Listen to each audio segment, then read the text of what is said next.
Qual foi o maior desafio enfrentado ao longo dos anos pela Creche Segura? O maior desafio que a gente enfrentou foi a pandemia.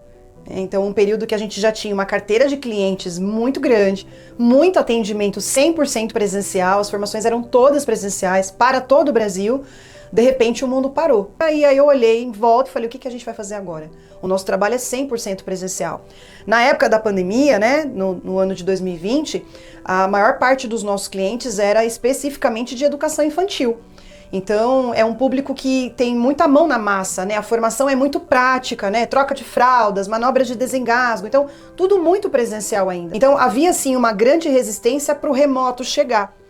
E aí, quando tudo fechou e a gente não estava digitalizado e o nosso público-alvo não era acostumado, né, a fazer formação online, a gente entendeu que provavelmente não tinha uma luz no fim do túnel. Então a gente falou, bom, não sabemos quanto tempo vamos ficar fechados, a gente precisa continuar pagando as contas, né, a vida continua, as despesas, eu com um filho de 2 aninhos em casa.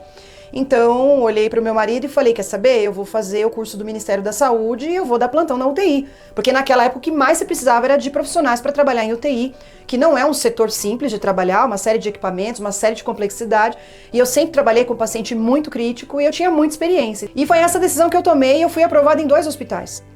E quando eu estava para engatar mesmo, eu precisava trabalhar, não tinha opção de não trabalhar, né? Quem tem a opção de não trabalhar hoje em dia?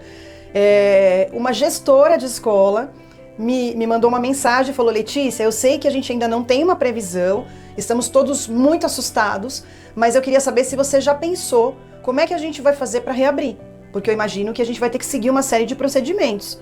Quando ela falou isso, eu parei para pensar e falei, é verdade, eu vou começar a pesquisar e te dou um retorno. E aí eu fui procurar online se já tinha alguém falando sobre isso, um monte de publicação da China, né, que foi o primeiro lugar que começou essa movimentação de reabertura. E aí eu tinha mais 2 pessoas maravilhosas na minha equipe que eu conversei com elas e falei, olha, a gente precisa estudar isso, a gente vai precisar ajudar essas escolas a reabrirem. Vocês topam fazer essa dedicação de estudar, mas por enquanto sem receber, porque a gente não tem nem perspectiva se isso vai dar certo? E elas super toparam. E aí a gente ficou estudando os protocolos, organizando esses protocolos, montando checklist, e aí começamos a disponibilizar muita coisa online. Acho que nós fomos uma das primeiras empresas a falar de reabertura escolar. A gente tomou muita porrada no começo, das escolas, das famílias, porque estava todo mundo falando, não tem que reabrir, é um absurdo. Mas quando a coisa começou a se estender muito, a gente entendeu que a vida precisava continuar de alguma forma. Então, com o protocolo devidamente implantado, a gente ia precisar em algum momento reabrir, porque a escola ela é indispensável para a vida, né? Então demorou para a gente conquistar esse espaço, mas de tanto gravar, colocar de uma maneira ainda muito amadora, né? A gente não sabia usar direito os dispositivos de transmissão, né? As plataformas de gravação, de webinário, mas fomos lá, fomos fazendo do jeito que foi possível.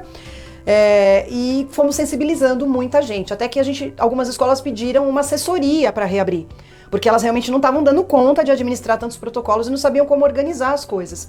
Então a gente montou uma assessoria para as escolas para ajudá-las a reabrir, a tal ponto que a gente não tinha mais vaga depois de uns 5 meses de trabalho. Não tínhamos mais vagas e era o Brasil inteiro nos ligando. Então a gente atendeu lá de Porto Alegre a Roraima.